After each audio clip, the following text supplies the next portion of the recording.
Ladies and gentlemen, welcome to the Refined Savage Podcast. Another fantastic show for you today. I'm super psyched for it. Let's talk a little bit about sponsorships. Today on the show, this month, we have the Beard Struggle. Check out their Instagram page. I'm telling you, it's hysterical. Lots of funny stuff on there. They spend more time entertaining than they do selling you stuff. I promise you. Check them out. And check out their website, thebeardstruggle.com. If you need beard oils, beard balms, any kind of beard treatment, anything to keep your beard looking and smelling its best, these are the guys for you. Check them out, thebeardstruggle.com. Use the code REFINEDSAVAGE at checkout for 15% off. Another new sponsor for us is Impact Mouth Guards. Some of you people are grinding your teeth at night. Some of you people are in a contact sport where you need to keep those choppers healthy and not broken and keep yourself from getting concussions. Mouth guards are the way to go. Lifting, you're using your mouth guards to lift in. Impact mouth guards are the best designed mouth guards out there. They are perfectly designed for your mouth.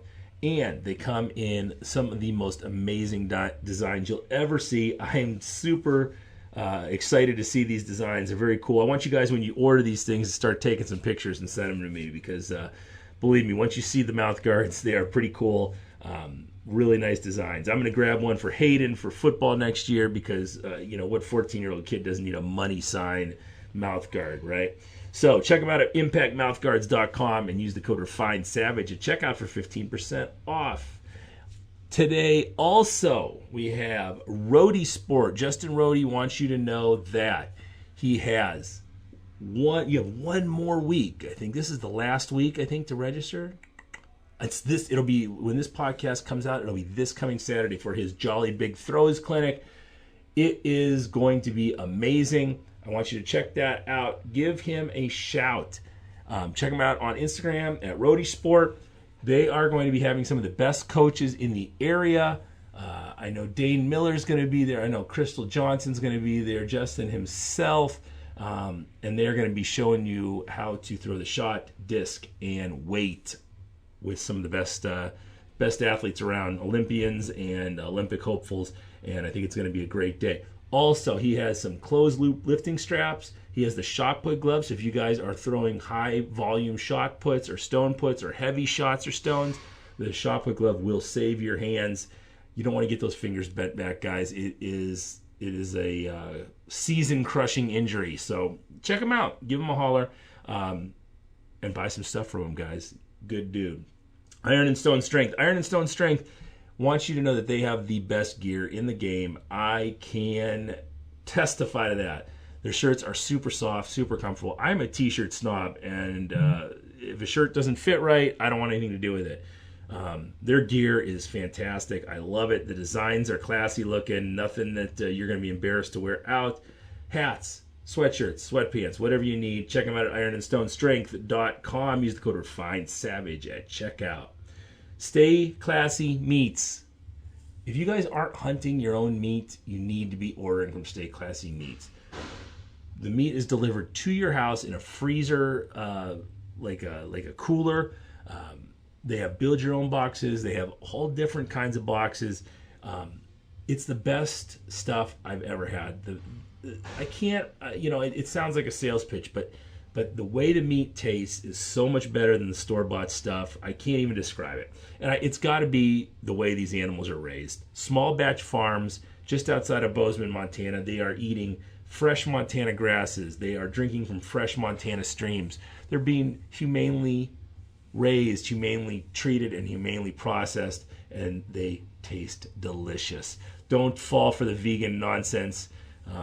It's all a bunch of horse shit. You want meat. You want good, solid, high-quality meats. Check out Stay Classy Meats. And I'm telling you guys, the price, when you look at it, I think the Elite box that I get is 40 pounds of meat for around $300. You can't beat that. It's 40 fucking pounds of meat delivered right to your house.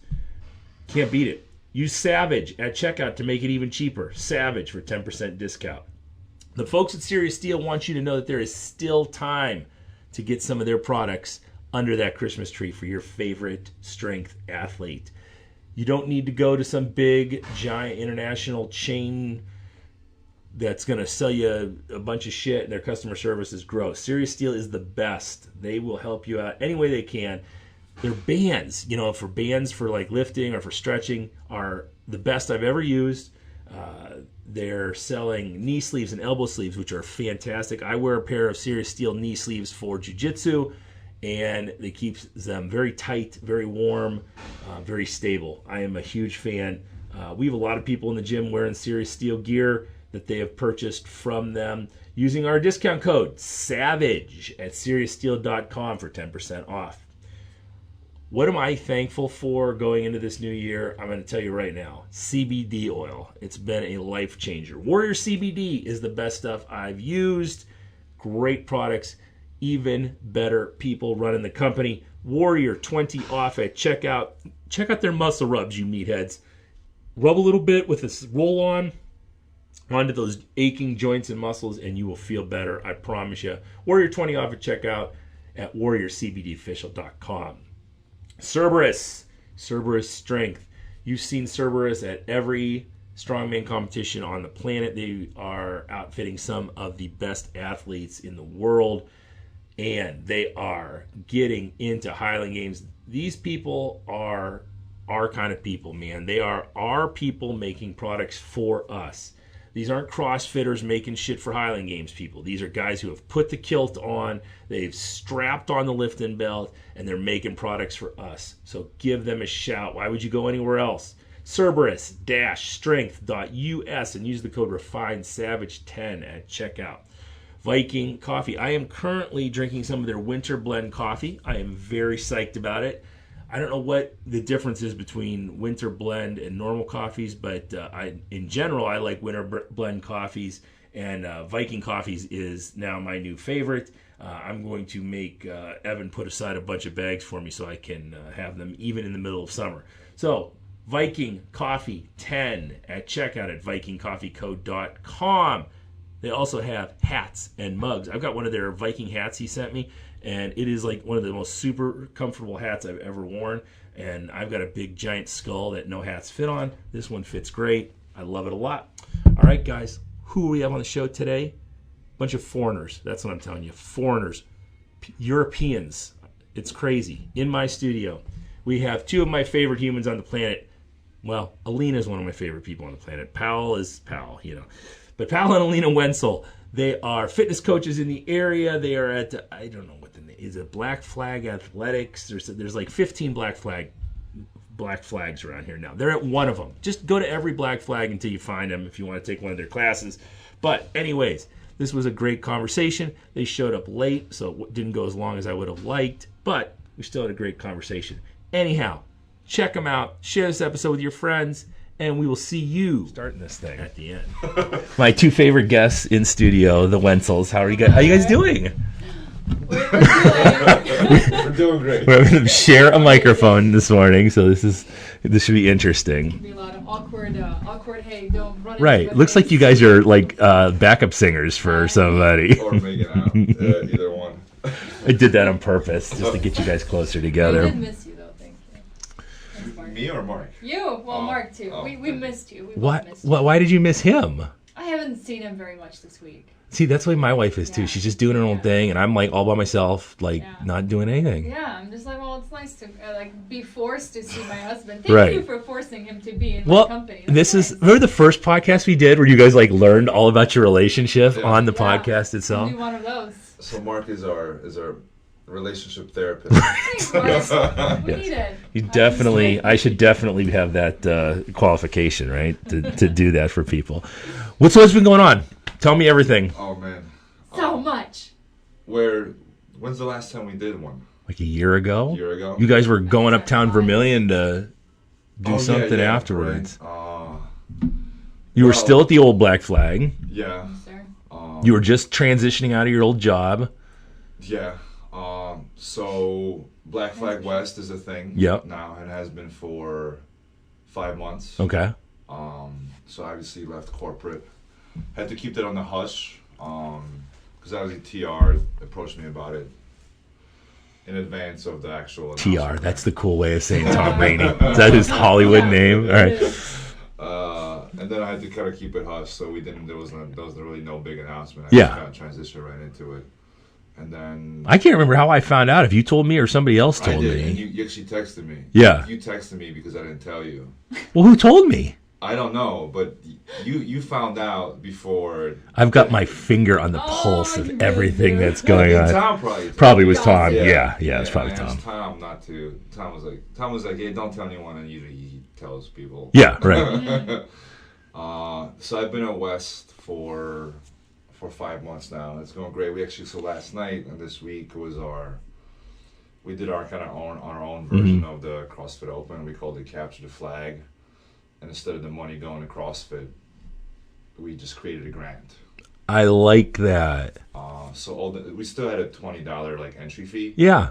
But there was no points, like individual scores, anything like Right. that. The money goes into a grant that allows those that are interested in joining or have trouble paying for their dues, Yeah. and they get awarded that grant. I love it. So a lot of the stuff that we're going to be doing moving forward at Black Flag West at Black Flag at both locations, HQ and West, is going to be going to their grant or obviously a local charity or kind of to benefit the local community. See, that's the way to go. I'm so psyched when people are doing it. We had that event for one of our coaches whose husband has the brain I don't know, it's like a tumor on his brain stem. And I think we ended up raising almost 10 grand between us, and then they had a party the next weekend, and it was a huge turnout, and people were like, it was like, I think it was a $60 team entry fee, and people were just like throwing $100 bills in there and just saying keep the change. And so I love that. Yeah, CrossFit's got enough money. Yeah. Give money to somebody else. Doesn't need anymore. Yeah. No. Then specifically Black Flag Barbell Club is going fantastic. All the Olympic weightlifters. Yeah. So we just had a competition. We were actually pretty busy. We had several trips, and then we traveled to Daytona for a national event, and then we were in Columbus, Unicorn last weekend actually. Is that Drew Dillon's event? And it's the best. I mean, if you're an Olympic weightlifter, Drew's awesome. I love him. Drew and Chelsea are great, and then Janetti from Endeavor. Mm-hmm. So I think Endeavor actually puts on the meet, and then obviously Drew and Chelsea are there. But yeah, we had Drew on the podcast a couple years ago. Yeah, and it's just it's like a party atmosphere, and it's just a great meet for any weightlifter, especially if you're looking you're looking for your first meet.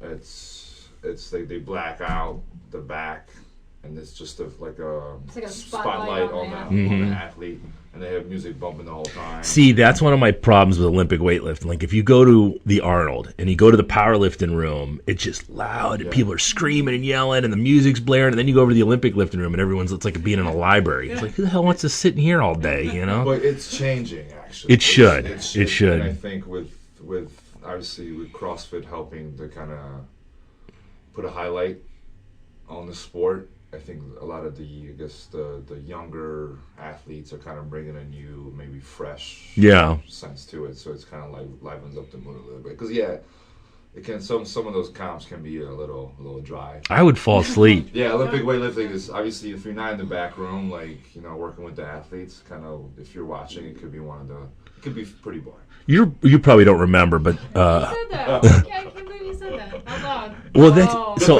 depending on the meet. Like if you had the Unicorn, it's a great time. But if they're doing something with it, They used to have these old Iron Mind before the internet. They would have Iron Mind would put out these videos, and he would Randy Strawson would go over to competitions, and he would hang out for like 2 weeks. And he would film all the teams getting ready in the rooms, like in the warm-up rooms for like the week before the competition. Then he would film the competition. I always bought the warm-up room videos because they were so much more exciting than the competition. Yeah. And so if you ever have a chance, if you can kind of like a sneak back there, like Olympic weightlifting, it's a lot more. If you're not at the Unicorns, it's pretty dry. Mm-hmm. Like some of the local meets can be a little heavy on the boredom, but not in the back heavy room. On the boredom. Not in the back room. Usually you have if it's a larger meet, you probably have like 8 to 10 platforms. Mm-hmm. But then you have coaches, athletes, champions. Yep. If people are going for first or second or third place, we actually came in. Or Manny, one of our lifters, qualified for youths, and we're kind of a little jockeying for first place.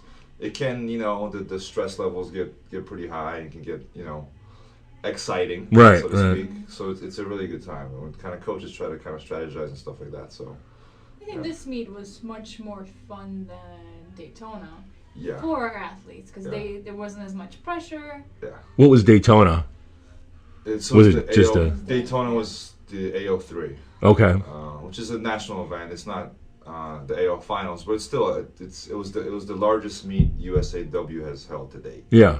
It's the most athletes that they has. I think it was 5,000 athletes over. Do they still do the certification for USA weightlifting? I did that years ago. It was called the club coach when I did it. Yeah. So I think right now it's just level 1, level 2, and then national coach. Yeah.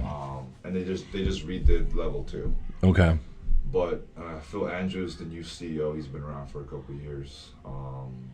And his kind of staff, like they brought in Piros. Oh, really? Wow. He's been with the team for a couple of years. I think they really reshaped where USAW is going. And it's in a really good direction. So if you're like a weightlifting coach, I think right now is a really good time. Because back in the day, listen to like some of the podcasts and the guys that have been in the game for a while. It was tough to. I mean, it's not the easiest job to make a living in if you're just doing weightlifting. But they're doing a very good job promoting the sport. Yeah, when I took the club coach, it was Leo Totten who coached it. He was fantastic. He was really good. East Coast Gold. And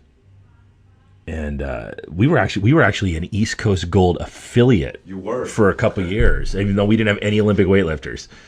We were just an affiliate because I was a club coach and worked out really well. So no, we didn't have any Olympic weightlifters. Speaking of Leo Totten, he was at AO3. He was our announcer. Mm-hmm. Oh, that was the guy. Yeah, and one of our lifters displayed some frustration on the platform after one of his lifts, and Leo came up to him and give him a stern talking to. Give him his 2 cents. This is not the way we do things in Olympic weightlifting. And I don't think our athlete knew who Leo Totten was. Right. So OG. Yeah, and East Coast Gold, they have affiliates all over the country. Yeah. I mean, they've won like national team competitions, a lot. Yeah. And so it's good to know, not just a coach but an athlete. It's good to know kind of the history of the game. Right. Any sport. Yeah. Right? Yeah. Strongman, powerlifting, Olympic weightlifting. So you can recognize who you're in around. Yeah. And maybe act accordingly. Yeah. But it's lessons learned. Or just act like that all the time. Yeah. How about that? And you learn things. Probably a young kid or. Yeah. Relatively speaking, young at heart. Yeah.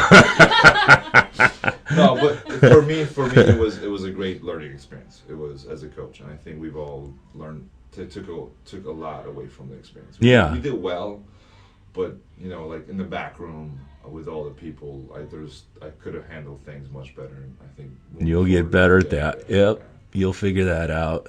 Yeah. So that's West and Barbell Club in a nutshell. And you're doing the Rock the Bells out there? I am. Sweaty 30 and Rock the Bells. What's Sweaty 30? Thursday and Sunday. Oh, you come in and just sweat for 30 minutes. Okay. So you bike and you ski and row and burpee and whatever else. I like it. But it's nice for people. I think they come in, half an hour, they get on their workout, they don't have to... it's not a full hour where people don't have to dedicate more time to it. You got half an hour, get a good workout in, and you're done. Yeah. So it's a nice kind of active recovery. Yeah. I've been playing with some homemade mace work and kettlebells and stuff, so I've been having fun, Mace is so good. Yeah. I just use a big giant sledgehammer. Yeah, but it does the same thing. Yeah. But cheaper. You still haven't come to one of the classes. I have so much. I drive by your gym every morning, and I'll see you in there. And then I drive over to Jiu-Jitsu, which is right down the street from the other Black Flag. But I got shit going on, man. Why did you pick that up? What? Jiu-Jitsu? March. March, yes. So I've been. She's not on social media a lot. So I'm totally off Facebook. I know, but you still. I mean, you post stuff on Instagram. I post through Instagram. It'll pop it over. Yeah. Mm-hmm. But yeah, so you have a lot of shit going on. So what do you have going on? Yeah. Well, besides jiu-jitsu? So the gym, as always, And and I'm doing jiu-jitsu, and then Hayden just got done with football season, which was a pain in the ass. He's getting big, man. He's doing well. He pulled 365 last night and benched 200. So Okay. he played varsity for as a freshman this year. So I didn't want him to, but he did. So that's going good. And then I'm studying for this NSCA test, which is a pain in the ass. Really? Oh, it's ridiculous. There's no reason I need to know the shit they want you to know, but I'm taking that on Tuesday, and it'll be done one way or another. So it's the first test I've ever studied for in my life. You go for a CSCS? No. I'm not qualified. I think you have to. I don't know what I'm taking the TAC cert. Yeah. Okay. So, but yeah, that's what I've been doing, and. Yeah. So why jiu-jitsu? What got you into jiu-jitsu? So I started. Paul was on the podcast, and Paul doesn't push you into doing anything, but he kind of suggested it, and then I kind of him and hawed about it, and I was playing with some training that I was doing here in the gym, and I got a hold of him and said, this would probably be really good for your grapplers, and I kind of wanted his opinion on it, and he said, well, why don't you actually come out and do some grappling, and we'll see how it does. So I came out one day, and it was one of those things where he said, why don't you come out? And I was like, oh yeah, I'll do that. He's like, well, come out next Thursday. And it was like Wednesday. And I said, because he was going to be on vacation. And I said, if I do that, I will not show up next Thursday. So I said, I'm coming tonight. Okay. So I went that night, and it was just filled with these fucking disgustingly awesome blue belts and purple belts and brown belts. And they just beat the shit out of me for an hour. And, it was like, I don't like the fact that another male is on top of me and dominating the shit out of me. So I was back at 7 a.m. the next morning to teach me jiu-jitsu. So it's been, that's just what I've been doing. I've been going 4 or 5 times a week, and hour of class, and you just get in there and are you still grapple. How often are you training in the gym? Every day. Okay. It's ridiculous. It's stupid. I'm in the middle of 100 days of working out. Like, I've decided I'm going to do something for 100 days straight, no rest days, just go. Okay. So we'll see how that goes. Yeah, I think I'm like 60 into it or 50 into it. A lot of variety into it, right? A lot. My training has changed. Yeah, I noticed that. I don't want to say it's lighter in terms of. It's light. Oh, it's lighter because I'm lighter. Like, the weights are lighter for sure. But we started. We're doing a lot more conditioning, but the conditioning is heavy. So I'm still keeping the weights at 70% and above, even though they're doing 15, 20-minute conditioning pieces, And that's kept our maxes up. We're doing a lot more strongman, a lot less barbell, a lot more kettlebells. And that's what I noticed. Yeah. Like, you throw in some flows in there. Yep, absolutely. So it's been good. I've been enjoying it. Work, I'm not super good at stuff like that, but jumping. Well, that video was in the middle of 400 of them. I started out jumping with the hands over the head, and the hands are more like in the front of the face. And we did that on Thursday. We did 400.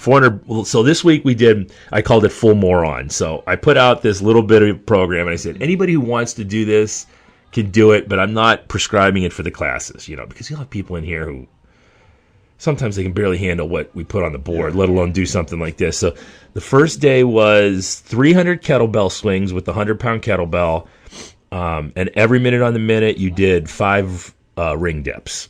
Okay. And then the second one was 150 stone squats. So you get the stone in your lap, and then you squat with it, and it was at 85% of your body weight. And then the third one was that 400 burpees for time. So it was a couple people did it though, and it sucked. It sucked. Yeah. So how do you come up with these workouts? I come downstairs on Sunday morning when it's quiet and peaceful and before jiu-jitsu, and I have a big cup of coffee, and I just figure shit out. And, so I have to do the programming for the gym, and then I also have the online program. So I've got the Pure program and the Power program, which is for my throwers, and then I do like a novice, high school kids or people just starting out lifting. I'll do a program for them. So, and I just put all that out. So how has jiu-jitsu changed, or what has changed more on the other, like jiu-jitsu, or how you train, or how you train on jiu-jitsu? Jiu-jitsu has changed my philosophy on how athletes should train. Okay. Because, so here's my issue. The way we were training before was very heavy, and people got very strong, and they couldn't run around the block. Mm-hmm. And like when my wife was programming CrossFit, all the people could run around the block, but they couldn't lift anything. Mm-hmm. So I had to figure out a way to incorporate all that together, and keeping the weights really heavy and still giving them once or twice a week where we're just lifting weights, but then hitting them with some really hard, mentally tough conditioning workouts where they have to grind through this and they're just going to have to fight. I think jiu-jitsu was a big part of that, because I went in there and I had all this strength, but it wasn't functional. I couldn't do anything with it, you know? And now you look at the guys who are the opposite, who come into jiu-jitsu off the street. It's like, oh, well, you need a lot of work. You need to get under that bar more, you know? And so, but it's and then we've gotten away from a lot of the barbells. Like I'll go in, I'll do the programming now, and then I'll go back through, and anywhere I can take a barbell out and put in a stone or a tire or an axle bar or a kettlebell, I'll just do that.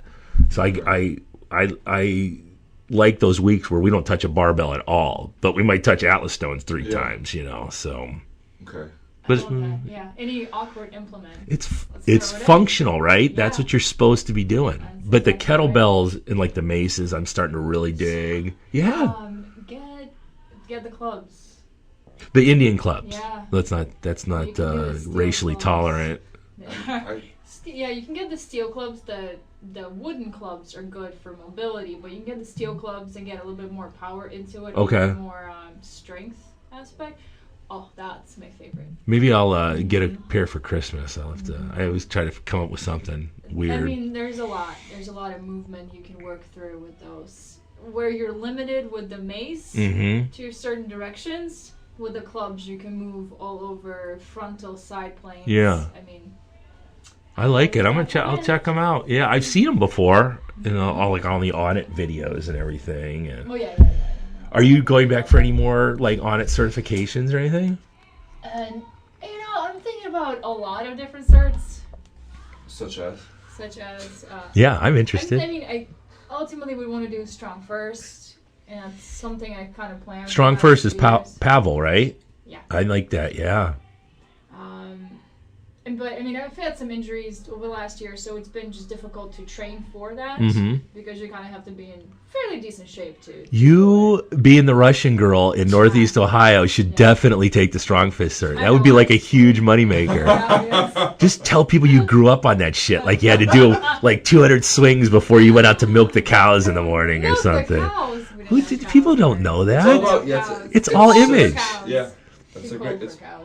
No, but it's all about copy, right? Right. How you sell it, how people perceive it. You could get like an Instagram page where every workout you wear one of those big giant hats, you know, with the big fur hats. With no shirt, just hat, no shirt. No shirt. Jesus Christ. It's just like Pavel did that video where he's just wearing pants. Yeah. Right. Like really loose pants, and that went big. That was pretty funny actually. I read The Quick and the Dead, which is his newest book with kettlebells and push-ups. Yeah. Is that like the sequel to the? It's the first one of his I've ever read, actually. I can't think of it now, but yeah.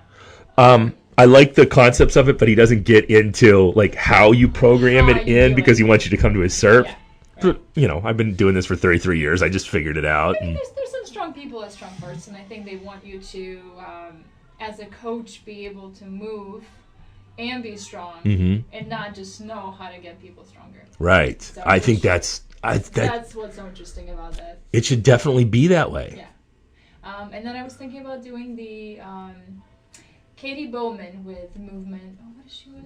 Nutritious movement. Thank you. I don't know how Never heard of her. cert works. She's a biomechanist. I feel like I'm just talking about her every podcast. I am in love. think you are, yeah. I'm in love with her. She's a I'm in love with her. we discovered that. So we ran into her in Iceland, totally randomly. She's an awesome lady. Yeah, I've read. She has written many books about how we should be able to move in daily life. All right, I'm looking her up while we speak here. Do you know what her...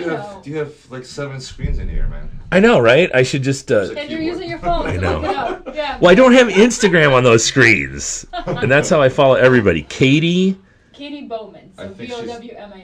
Yeah, I think she's at Nutritious Movement, I think. Yeah. So she teaches stuff like...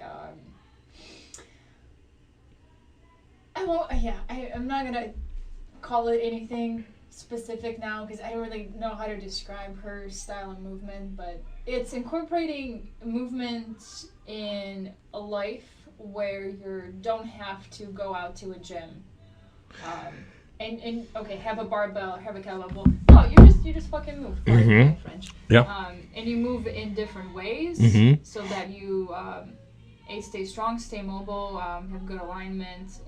So you're set yourself up for getting stronger in the gym. Yeah. If you were to want to do that. Yeah. But that's her approach, and I kind of really appreciate that. I follow Andrew Tracy from Britain, and his slogan, he's always hashtag is "You are not your gym membership." And he's like always on the road for his work, but he carries he's got a pickup truck with like a yoke in the back, broke down yoke that he is tall enough and then he's got like sandbags that he just fills wherever he gets places, and a couple kettlebells and like a set of rings. So he does all these exercises on his job, like on his lunch hour and stuff. And I've talked to him a few times. I said, dude, if you're ever in the States, I want to get you on the podcast. And he's really good. But I dig that. Aaron wondered why, because now I've got this giant gym out here, but I have a couple kettlebells, I've got a pull-up bar, I've got a punching bag, I've got a bunch of shit at home in the garage. And she's like, well, why do you have all this stuff here? And I said, because, if I just want to get in and get a 15-minute workout in and just move a little bit, I don't have to drive all the way to the gym and turn the lights on and get the stereo working, and then someone's going to come in and want me to talk to them. And I just move my car out and get to work, Right? It really is. A 15-minute workout becomes a 2-hour production. So like Fridays, I don't come in here at all. I just do my stuff at home, and people, you don't need me in here all the time. Just let them do their own thing, and you don't need me breathing down your neck. So, so I don't know if you saw, but Kelly Starrett rebranded. Yeah, did CrossFit give him some shit? Is that why? No, not. I don't know why. Maybe actually that's a good call. Well, he's another one who broke away. Yeah, but and I don't really. I just noticed that he rebranded. And he and it's like Ready State. Yeah. Yep. Right. Yep. I moved over to his new one. Which I think speaks to what we're kind of talking about a little bit in terms of because like for me, I guess selfishly, I used to try to spend I needed half hour just to warm up so I could touch the barbell. Yeah. Right? But if you actually pay more attention, and I'm sorry to interrupt, but again, the goal of that is to eventually touch the barbell in certain ways, right? So you're not just moving for the sake of movement. You're moving for the sake of, I am gearing up for this specific movement, and that's what my workout is, right? Yes. Yeah. So it's just a different approach to how you move. Yes, because I'm specializing. Right? It's the specificity of training. But if you're doing what Alina's talking about and what you're talking about outside of the gym, I can just come in and get on that barbell. Yeah. Right. Yeah. Right. And it's my body and my movement is a lot more fluid. I can hit different ranges of motion much quicker. It doesn't take me as much to warm up my muscles if I'm able to just do this stuff outside of the gym. Talk about your mobility. How you didn't just get to that. No, yeah. So that's so I don't do this every night, but I have Alina who is my coach at home, so to speak. And most of the nights I'll do soft tissue work. And foam roller, lacrosse ball, and again it's 20. Sometimes it would be 10 minutes, sometimes 20 minutes, but I'll try to do that majority of the nights, and that's my hips, my ankles, my T-spine, my overhead's still shitty, but otherwise the other things feel a lot more. So when I come in, I don't need to necessarily work on my hips or my ankles. I can just spend 5 minutes priming or activating my upper body, and then I'm good to go. Right? So your thing is the difference between being mobile in general, just being a mobile human, and as opposed to just getting ready to lift a barbell. You're getting mobile enough to lift this barbell. And being healthy, having healthier joints to be able to go in right to that movement. Exactly, and being able to handle the barbell and then increasingly heavier weights at I guess a quote unquote quicker pace. Yeah. Than you otherwise would if you weren't doing things outside of the gym. Right. And that, in my programming, I try to force that on people, and I made that. I try to force that on our athletes because, personally, and again, this is kind of I guess my a bit of a thing I need to improve. I didn't have enough confidence in them that they were doing it outside of the gym, right? Oh yeah. And that's why you need a coach, because people aren't going to do it. But I try to add that into training, like on the front and the back, and there's they were in there for 2 hours, and that's not doing anybody good. Right? Yeah. The athletes and the coach, and and so I peeled that back. Like, hey guys, this is on your own. We're gonna give you stuff that you need to do, but this is the programming that you're in the gym. If you need extra work to improve your mobility in the front rack, overhead. If you need to do certain activation drills for your upper back, your mid back, your hips, we'll give that to you. That's on you to make sure that's getting done. Yeah, you don't need to stand over top of them. Exactly. And then when we hit the barbell, then we can go. But I think that's actually something that I personally have gotten more appreciation for is being with Alina and doing rock the bells, and then stealing a lot of stuff from what she does and what she teaches me and applying it to Olympic weightlifting. Yeah. I started stretching not every night, but 3 or 4 times a week right before I go to bed, and it makes a huge difference. You wake up feeling so much better. And look, I'm 46 years old. I've been doing this shit since I was 12. When I wake up in the morning, it's bad. Yeah, it's not gonna feel great, right? Even if you stretch. Yeah. But at least once you can warm up, relatively. Yeah, it's ugly, and Aaron's always like, God, what the fuck is wrong with you? But yeah, this definitely a little bit of stretching at night helps a lot. And then, like you said, when I get in here, I'll do like the Pawel thing. I'll do some kettlebell swings, like little 10-minute EMOM of kettlebell swings and push-ups, and I'm ready to go. I don't have to spend 20 minutes on a foam roller, and I grew up without any of that, so we didn't have any of that shit coming up, so it's not even something I think about doing, but I need to take a foam roller home and do a little bit of that along with the stretching at night. But it's so funny. So I don't know how much truth there is to it, but there was a podcast I listened to besides the Refined Savage. Plug it away. It's Stronger by Science with Greg Nuckols. Okay. But he's actually a pretty good powerlifter, but also a very smart guy, just like yourself. Thank you. And they do a lot of kind of summaries and synopses of published journal articles, right? So This sounds horrible. It's long form, so it can get a little dry at times, but they're pretty funny. But they had a guest on, and it was a PT, and from I guess a marketing perspective, he did a very job selling PT. Mm-hmm. He's like K-tape or rock tape and acupuncture and cupping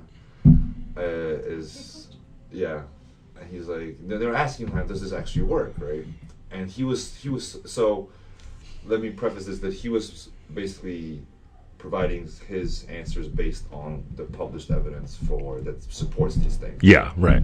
And there's not a lot, if any, right, scientific research or evidence or studies done on these things. So he's like, yeah, if you think it works, it will, but otherwise you're kind of giving yourself a heady, right. So I found that fun because I'm not as, let's say, mature or advanced in my age as you, but I started weight training about 20 years ago. Yeah. And we didn't, like playing football, we didn't have things. I mean, maybe for good and the bad, right? We've been a little bit better off. But we just had Adrienne Smith. Her podcast was released this past Wednesday. I don't know when this is coming out, but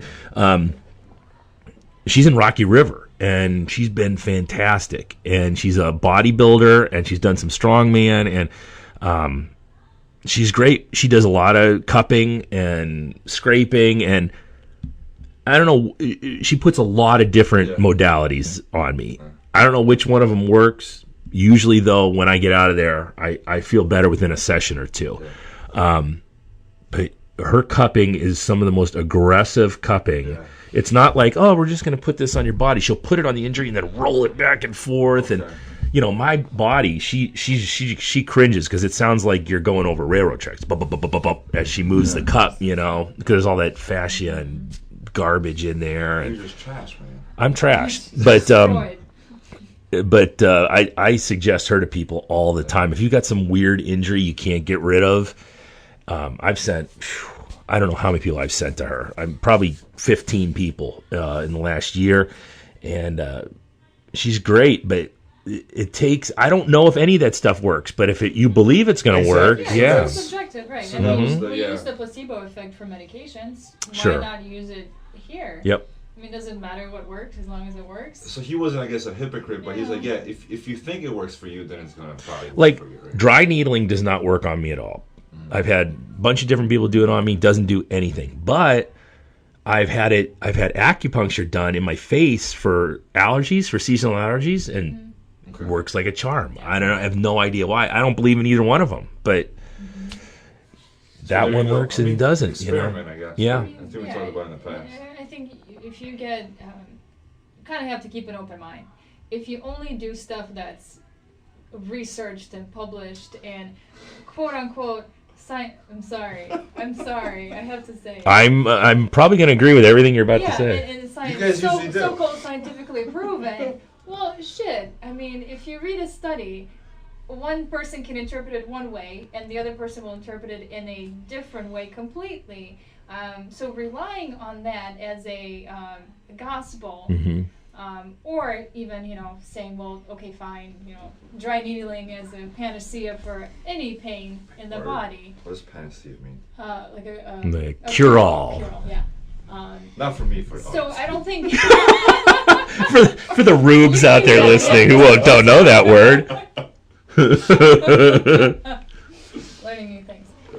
But yeah, you have to be careful of swinging in either direction too far. Well, I've gotten that way with strength and conditioning programs over the years. Is like I can't read the stuff anymore. And like I went to Swiss, and Swiss was a fantastic conference, and there were so many awesome people there. But I learned way more in the bar than I did in the seminars. I've come to the conclusion that everything works.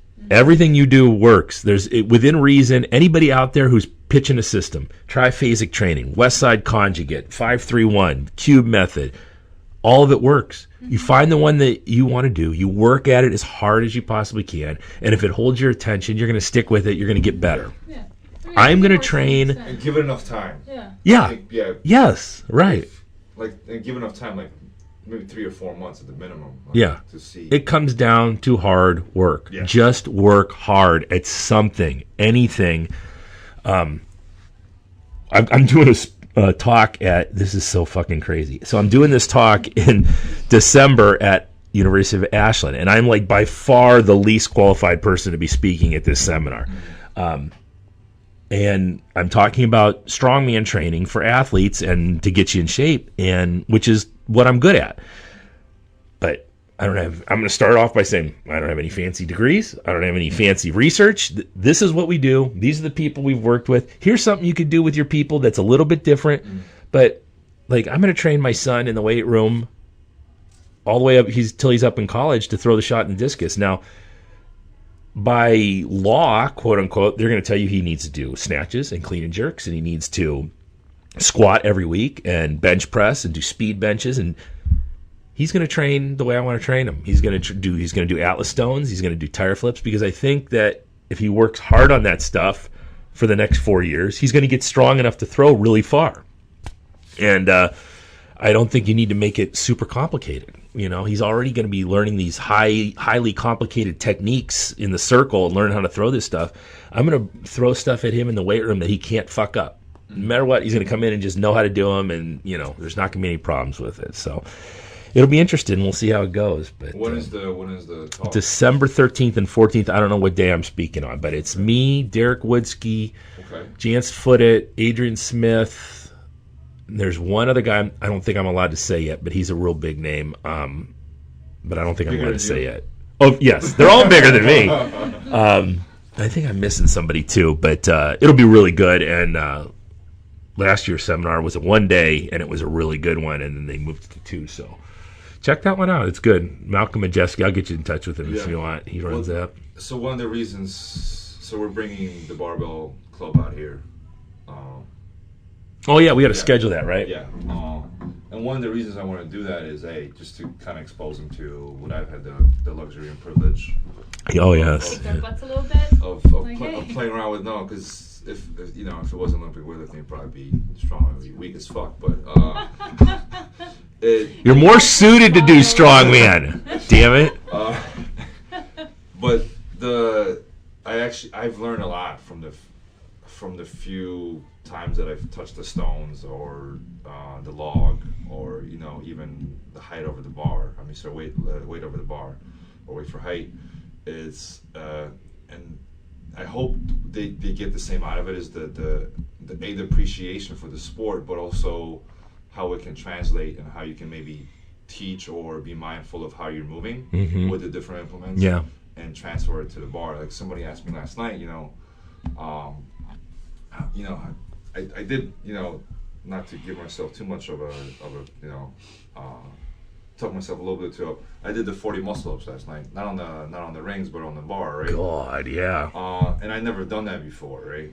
But what after Highlander a couple years ago, and I did, I didn't do as well in the weight for height, right? Over the bar. Yep. Because my hips were just not shooting through aggressively. Yep. And then I've really been paying attention to that. And then with the barbell, and then applying a lot more kettlebell stuff to actually our programming coming up now because of the success, quote unquote, that I've had with it. Mm-hmm.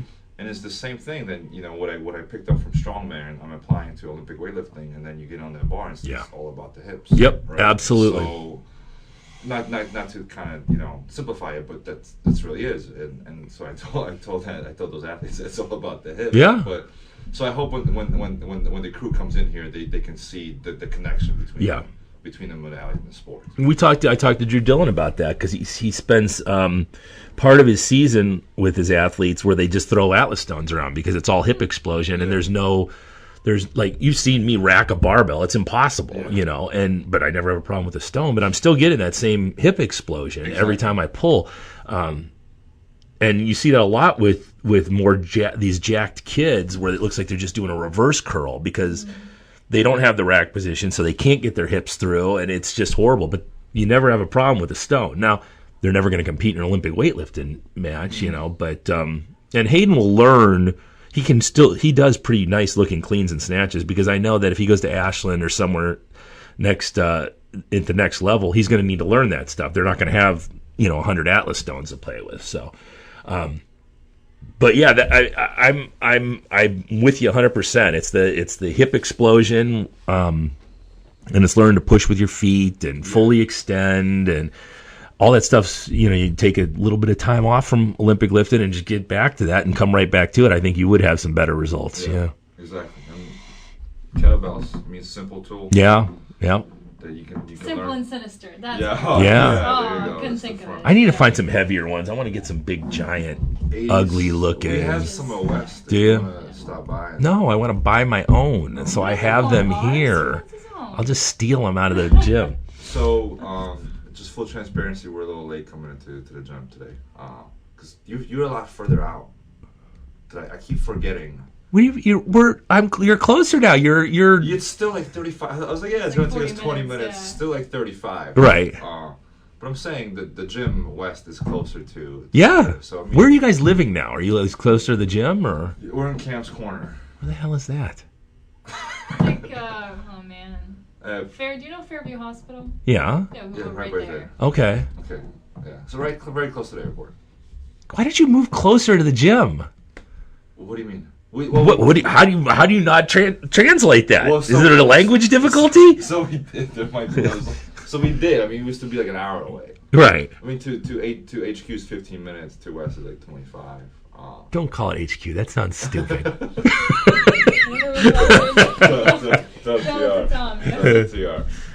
So we are closer, like, right? So but yeah, you for some reason you still like this. Well, I tell you what, this is the biggest mistake we made is putting the gym here because there's nobody here. There's nobody in this area. Like, there's nothing here. It's in the middle of fucking nowhere. Cornfield. Yeah, there's nothing here. So we've got the next gym we open. We've already started looking at more population-rich places, you know. But three years, we're done. We're out of here. Okay, so you can 3.5. Yeah, no, that was we were talking about it on the way here. You and Aaron were talking about, you know. Yeah, 3.5, 3. Well, we won't go Key West because Key West is even worse. There's nobody works out in Key West. No, So. but I thought like that was your big. So you said you 3 years and done, right? And then where 3.5, yeah. So then the move is to. Well, so we're looking at the Tampa Bay area. Oh. We're looking at North Carolina, like the Pinehurst area. A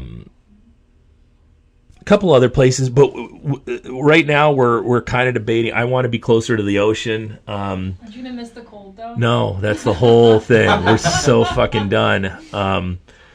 But yeah, that's we're just looking. We're looking for the next. We're both people who like to move, and we can't stay in the same place too long. So once Hayden goes off to college, we told him wherever you go, we'll pay your ticket to come home for the holidays and the weekends, and we'll get you home. Where's Pinehurst in North Carolina? It's more central in North Carolina. It's near Fort Bragg. Okay.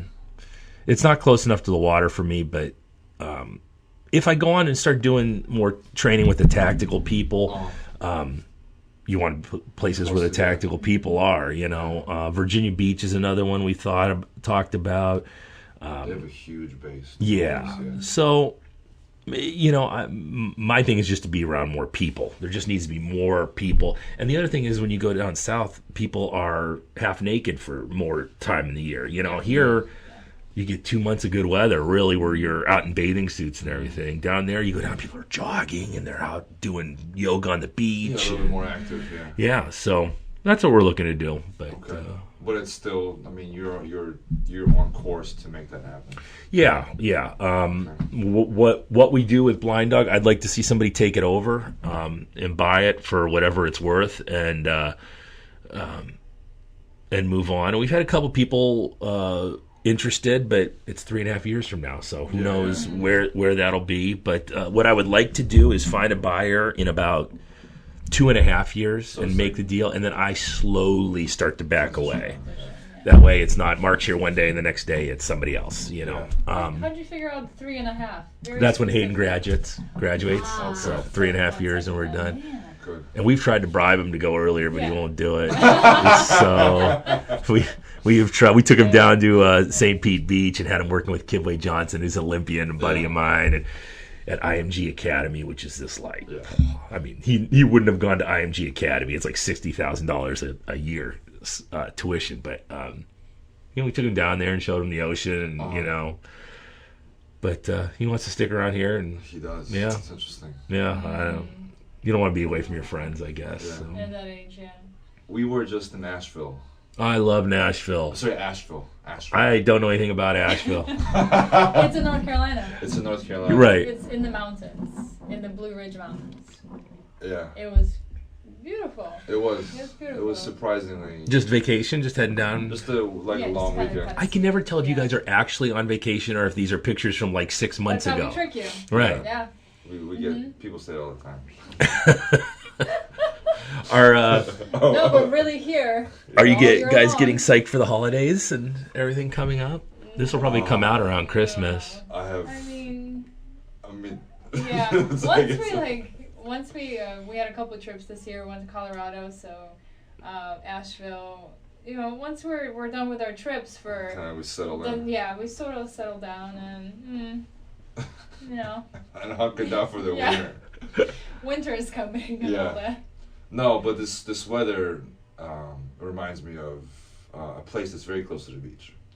Very close. It's very close to the beach. Yeah. It's actually there's a beach around it. Are you talking about Iceland? Yeah, there's water around Very it. Icelandic. That's a nice way of saying that we have shitty weather, but yeah. Are you looking? Are you gonna go back? I don't know. I can't lift any of those stones anymore. What do you mean? Like the lightest one. Yeah, that's no fun. I've already lifted those. I don't know. I would. I love Iceland. I would love to go back to Iceland, but there's so many other places to see that I want to go see. You know. What's next? Where do you want to go? We talk about stuff all the time. We don't have any big trips in the planning or anything, but I'd like to see Greece and I'd like to see Rome, and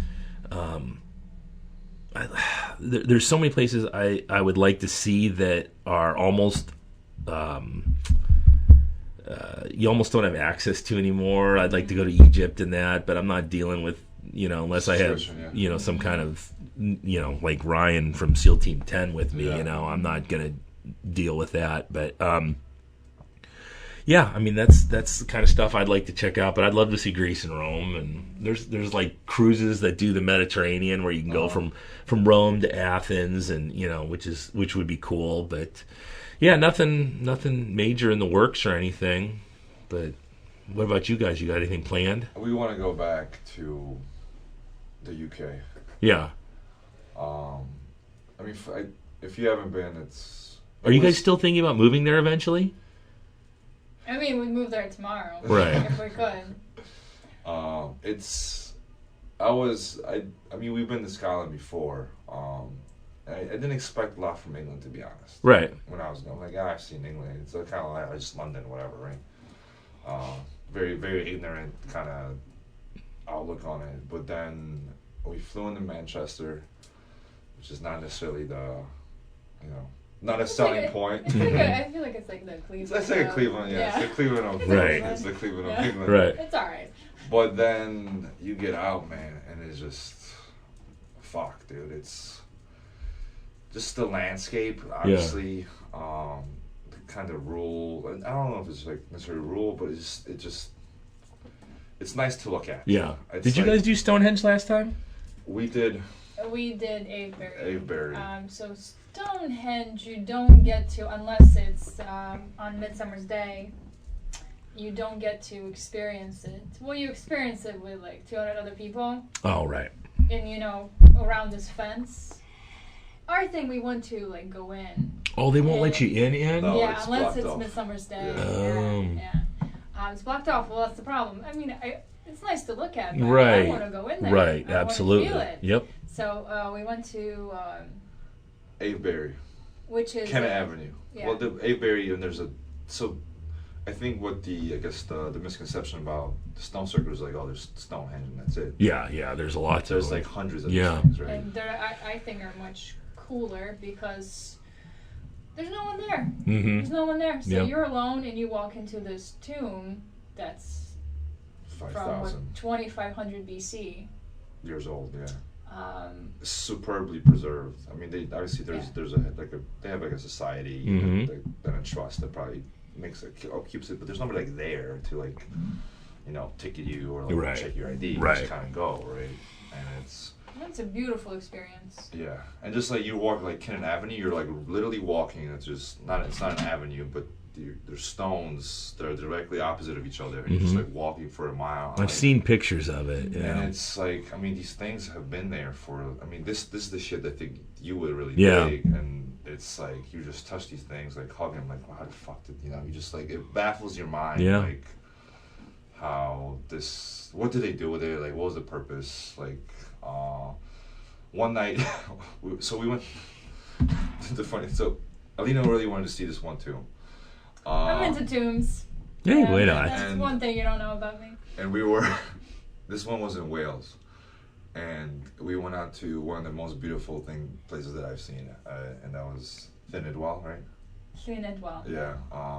Alina's taking Welsh, so she pronounces it a lot better than I You're do. taking Welsh? She's Welsh learning, is awesome. Okay. So good. Sidetrack. There you go. Yeah. But the place was beautiful. We're there on a clear sunset, and it's just fucking. It blows your mind, man. Yeah. And there's nobody there, and you're just like peace and fucking. It's That's kind of the moments that you live for. Mm-hmm. I mean, at least for us. For us, me, yeah, very subjective, of course. Yeah, but exactly. For us, it was. No, I get live that. For other things. And so we went out there. We stayed late. I mean, we didn't stay there too late, but we just didn't want to leave because it's just you have this kind of moment that you don't want to necessarily let go. So on the way back, we're like, hey, let's try to see if we can hit this one more tomb. So we get there and it's nighttime. You can't see shit. Yeah. And there's like farmland, people's like barns, and we walk out. So we're trying to look for it, and I have my GPS out, and it tells us to go. So we end up like trespassing, right, in the middle of the night, like walking through shit. Barbed wire fence. What are we doing? There's bats flying all around, and it was like it takes us like a half hour. I was like, all right, fuck it, let's just give up. We didn't find it. Yeah. But we went back the next day. It was like, oh, it was fucking right there. Yeah.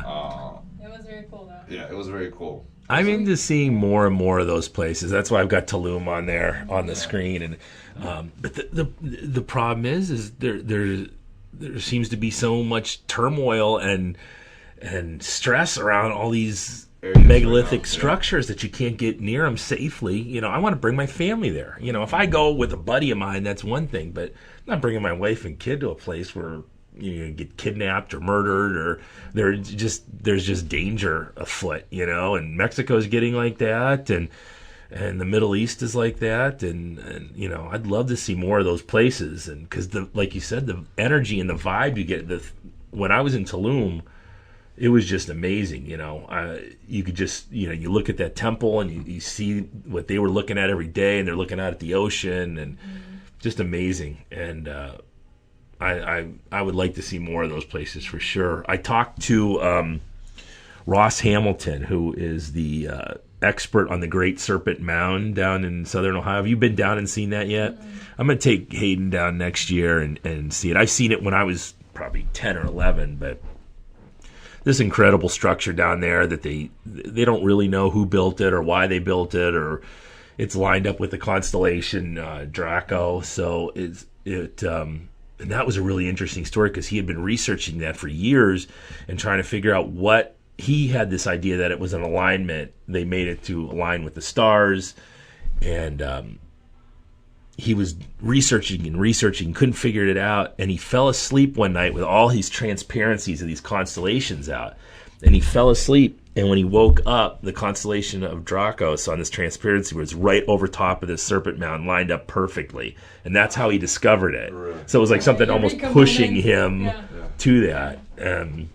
That was an interesting podcast. He was a different guy. He's like 80 years old, hermit, living in this house. And it was pretty crazy.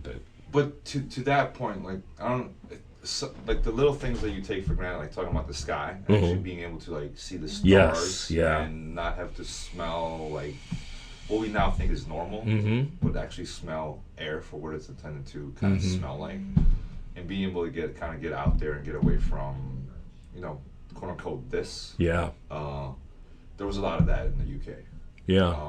Obviously, there's the bigger cities, but it doesn't take very long to get lost. And just kind of be on your own and by yourself and see the stars, so to speak. There's places out there still like that, right? Yeah. It's not we're not as packed as people make it sound. Like we're running out of room. There's still wide open expanses out there. We're taking, you know, butt naked swims.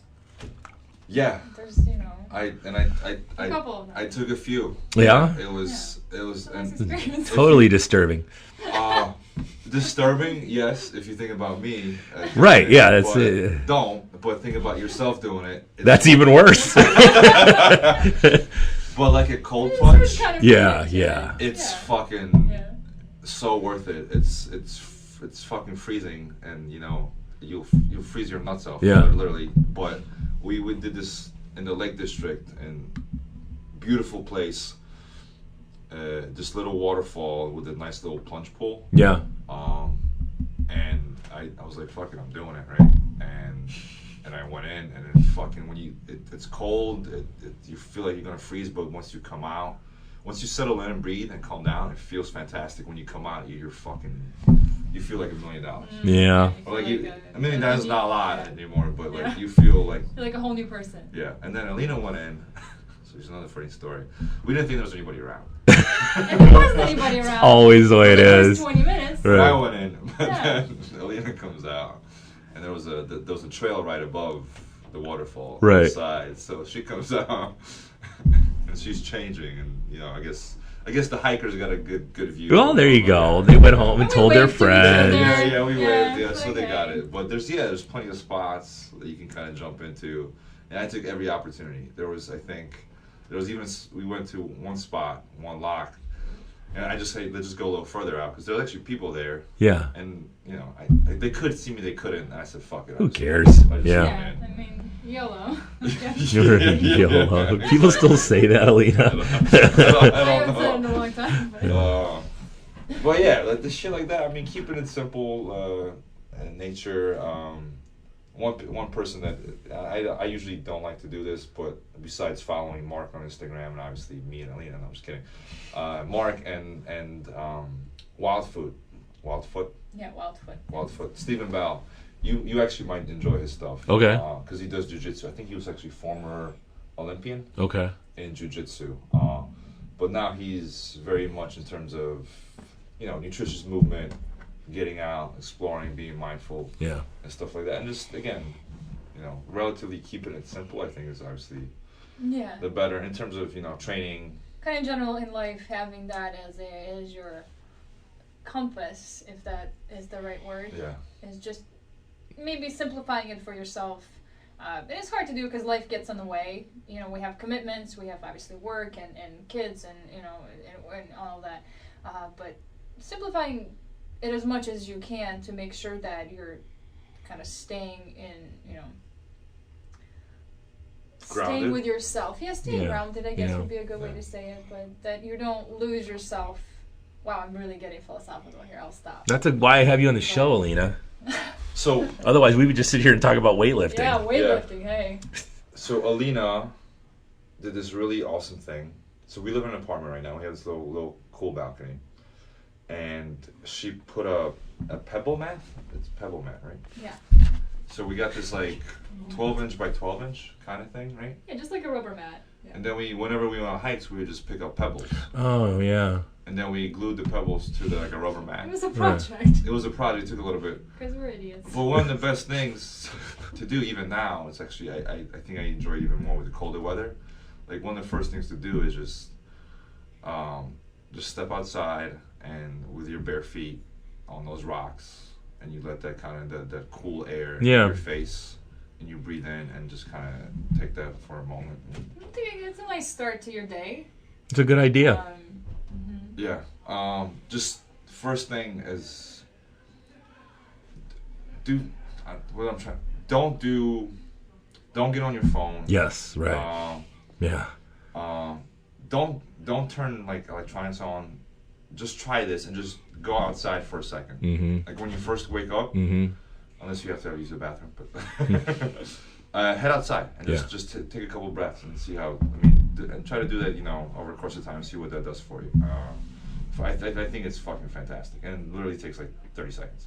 I agree 100%. I try not to get on that phone, as long as I can. I try not to get on it until I actually come to the gym and have to put the workout on the board for the day, But yeah. And it's still a process, but I think it's gotten better over time. Well, I was trying to say something else, but I forgot.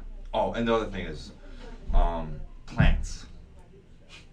This is like I'm just like vomiting right now, but mouth vomiting. You're very close to Alina. This is just such a treat. And you don't realize unless you start doing it. Just adding like more plants in your General life.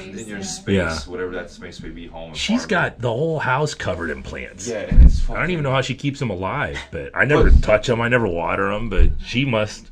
Yeah, but it just like I wouldn't know, or I don't know if like Aaron, let's say, took all the plants away. Right. How would your space look and feel, right? Yeah. Like subconsciously, right? Be a lot more room for my shit. Yeah, for kettlebells, right? Right, you can put a kettlebell. She does. She keeps the place just stocked with plants. And, well, it's one of the cool things about Christmas coming is you have this tree in your house, and and it smells different. And By the way, we're probably going to have another party, so we'll give you guys an invite. Okay. That select guest list, like we did last time. What's the concept of hygge? The Danish hygge, right? Like the comfort of like the winter's day or winter's night. You have, whatever your Himalayan salt lamp if you want, some candles, the tree, it smells nice, you're cozy, it's cold outside, you're warm. It does, the holidays do bring that sort of like sense of. I love them. I've got a real good feeling this year. I've been telling Aaron, I just have a good feeling about the holidays this year, and I've never been super excited for them. It's not my time of year, but I'm just psyched. I'm gonna start reading Lord of the Rings tomorrow, as whenever I've read it, it's always been during the holidays, and so I'm gonna read it again for like the 5th time. And it's almost like. I read certain books and it's almost like nostalgia. It's exactly what I'm thinking. At certain times, and it creates that feeling of yourself again. I get that too. Yeah. Well, I got to go out and coach a class. Yeah, dude. We need to do this again and more often. And it'd be nice to hang out with you motherfuckers when I don't have to put you on a podcast. Yes, agreed. We have like dinner or something. So with that said, I am. Parting words. These are my parting words. Parting words from Kyle. They won't be coherent, but go ahead. Yeah, be rambling. About Marcus Valentus. Maximus.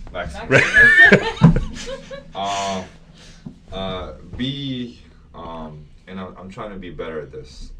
But be grateful and appreciative of the people in your life, your loved ones.